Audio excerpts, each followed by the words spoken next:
This is one of Accra's dirty little secrets. It's the dead of the night on a cold street in the capital. This is home to hundreds of people who sleep rough in downtown Accra. It's almost like a mini refugee camp here. The children who live here and their parents have come from West African countries like Mali, Burkina Faso, and Niger. Most of them sleep rough on hard pavements like this. And if you walk right up the street, there are hundreds more who sleep like this till morning, all in this Accra neighborhood of Abose Okai. The people who live here who have been speaking to me say on a daily basis, hundreds of them arrive in buses to Accra. Poverty is what forced us out of our country. We began begging when we left home.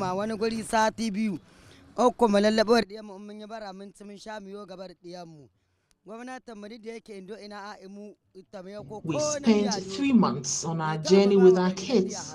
Our government does not help us. We are only here because of poverty. When we get what we want, we'll go back.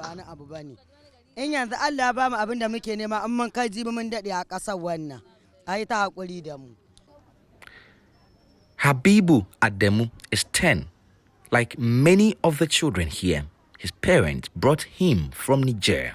Their journey, he says, took them 3 months, making several stops until they got to Accra, where they have been begging for alms for a year now.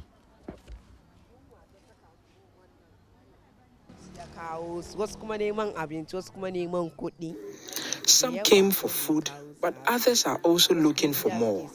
For me, I wished I could go back to school, but we can't afford it.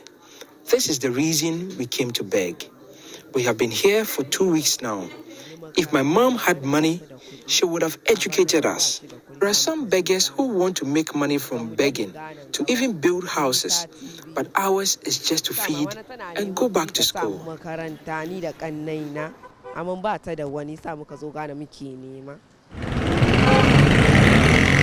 As dawn breaks, the children and their parents flood the streets of Accra, hand in arms.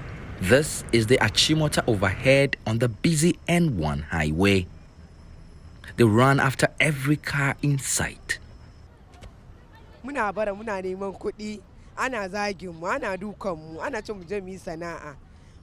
beat us every day on the streets.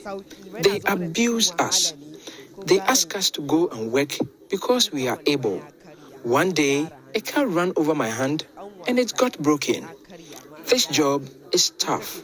We need help. More than 61,000 persons below the age of 18 are living on the streets of Accra alone, according to a 2021 study by the Center for Social Policy Studies at the University of Ghana. The Beggars and Destitutes Act of 1969 makes begging criminal. And yet, like many other laws in Ghana, there's rarely any enforcement. The ministry has initiated a program that Operation Get Off the Street Now for a Better Life. Everybody deserves a better life. The objective is to reduce the phenomenon of persons living on the street with such dreams that they cannot be held back. Data collection to create a database is ongoing, with 4,098 children already registered. Shelters have also been identified for us to begin this very month to move our children and persons and families off the streets into homes whilst we organize the reintegration for those who can go back home, those who can go back to school, and those who will be embarking on various training and capacity building activities in terms of income generating activities. This is then Gender Minister Otiko Afisa Jaba speaking in 2017. I can actually liken it to a situation of a time bomb that's about to take off. Elikem Awuye is a child protection activist with the rights campaign group International Needs. She has spent years studying the subject and rescuing some victims of the streets. Streetism is also like a very lucrative economic venture in Ghana, where you see children begging, selling, and doing all kinds of things on the streets. So that economic aspect that deals with the poverty they are going through does not make them want to leave the streets. So they'll rather stay there and survive than to leave the street. The Ministry of Gender, which made a promise to end this menace 4 years ago, did not speak to me for the story, saying they were on strike.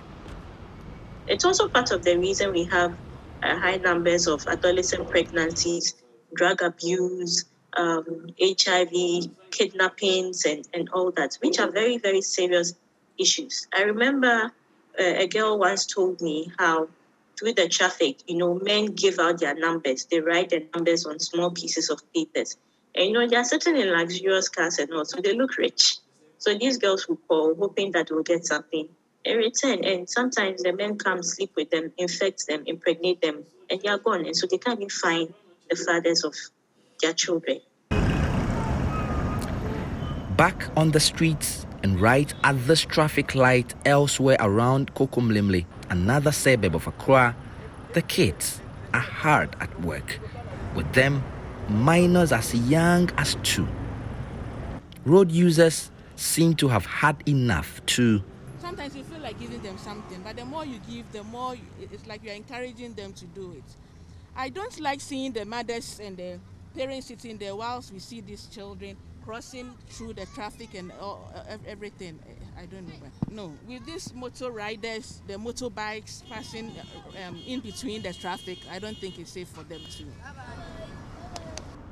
With very little in social protection for vulnerable people like these children, more of their likes continue to flood our streets, and it seems there is no end in sight. Justice Baidu, Joy News, Accra.